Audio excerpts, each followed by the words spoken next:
மற்றவங்கள மக்களை இன்றைக்கி வாலிபர்கள் நிறைய இடங்கள்ல இப்போ பிள்ளைங்க பார்த்தா ஜோடி ஜோடியாக உட்காந்து கட்டி பிடிச்சிக்கிட்டு அவங்க குமிஞ்சிக்கிட்டு என்னென்னமோ கெட்ட வார்த்தை என்ன பேசுகிறாங்க என்ன பண்ணுறாங்க என்ன செய்கிறாங்கன்னே தெரியல. நமக்கு அந்த இடத்துல போகிறதுக்கு கூச்சத்து மக்களை அங்கே போய் நின்று நம்மளால் நிற்கக்கூட முடியறதில்ல. நிழலுக்கு ஏதோ ஒதுங்கலான்னா கூட ஒதுங்குறதுக்கு இடமில்ல. அந்தளவுக்கு ஒரு சின்ன இடம் கேப் கிடச்சாலும் அதில் போய் மறைவாக உட்காந்துருக்குது மக்களை. இதெல்லாம் உங்களோட வாழ்க்கை. இது வாழ்க்கைன்னு நீங்கள் நினச்சிட்டு சந்தோஷமாக இருக்கிறீங்களா மக்களை? வாலிப பிள்ளைகளுக்கு நான் சொல்கிறேன் பாருங்க, வாலிபர்களை ஒன்று சிருஷ்டிக்கிற நினைன்னு இருக்குது. கர்த்தர் உங்களை சிருஷ்டித்தார் இல்லையா, அவரை நீங்கள் நினைங்க. அவர் இந்த ஏற்ற காலத்தில் ஏற்ற துணை உங்களுக்கு வாய்க்க செய்வார். அப்படியே எல்லா வாலிப பிள்ளைகள் விட்டு போட்ட போகிறதில்ல, எல்லா வாலிபரும் கெட்டு போக போகிறதில்ல. நீங்கள் அவனுடைய ஆண்டவர் உன்னை படைத்த ஆண்டவரை நினச்சாலே அவர் உனக்கு செய்ய வேண்டிய காரியங்கள்லாம் செய்வார். ஏன்னா தேவன் ஒருத்தர் தான் பேசுகிறார். இன்றைக்கி பாருங்கள், சாரா கடைக்கு முன்பாக ஒரு குழந்தை, பச்சை குழந்தை தூக்கிட்டு போய் நின்று ஒருத்தர் பிரசங்கம் பண்ணுறாரு.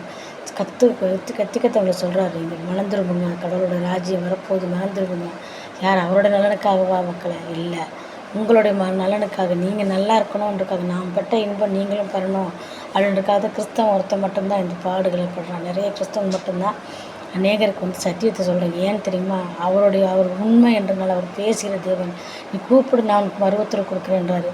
நீ போகும் வழியில் நான் உன் கூட இருக்கிறேன்றாரு. நீ எதை கேட்டாலும் நான் உனக்கு செய்வேன்றாரு. உனக்கு நல்ல வழியை காட்டுறேன்னு சொல்கிறாரு.